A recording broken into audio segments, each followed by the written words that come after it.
Accueil historique du chef de l'État, Félix Antoine Tshisekedi Tshilombo. L'office de l'homme est enfin arrivé. Il était 17h passé de quelques minutes quand l'avion dénommé Patrice Emery Lumumba de la compagnie Congo Airways a atterri à l'aéroport international de Bipemba. À son bord, Son Excellence, Monsieur le Président de la République, Félix Antoine Tshisekedi Tshilombo, chef de l'État, accompagné de sa très chère épouse, la Première Dame, Denise Nyakero, et d'une forte délégation constituée des nationaux et de plusieurs investisseurs. Le premier d'entre les Congolais était tout joyeux, très ravi de se retrouver parmi les siens. Visage exagérément content, souriant et agréablement surpris de l'accueil époustouflant lui réservé par les jeunes et vieux, hommes, femmes et toutes les couches de la population du Kasaï de l'Est, sa terre natale, l'ayant vu grandir. Toute la ville de Mbuji-Mayi et tout le Kasaï oriental étaient plus que présents, de l'aéroport à la grande place de Bonzola, bondée d'une foule monstre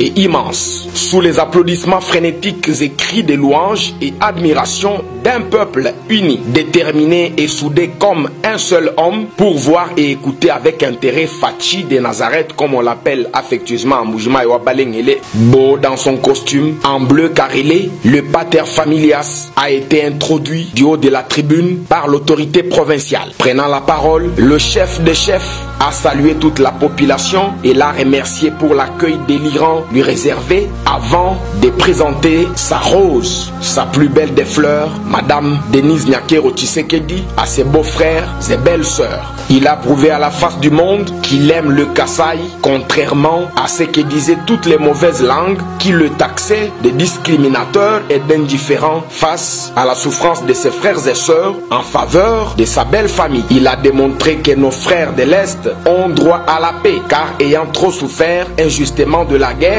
qui a captivé toute son attention. Le Kasaï va changer. L'Amiba va se relever car elle était détruite par les ennemis du peuple kassaïen au profit de l'assassin. Quel amour et attachement d'un peuple qui jusque-là n'a rien bénéficié, affamé et appauvri à l'endroit de son président élu. Ça, c'est un peuple béni par Dieu lui-même et dont l'amour envers Fachi est dans le sang. Je vous aime, je ne peux pas vous oublier. Vous êtes mes frères, mon sang. Je ne peux pas vous laisser et je ne vous laisserai jamais. Que Dieu vous bénisse, a-t-il articulé avant de descendre du podium dans un bain de foule incalculable.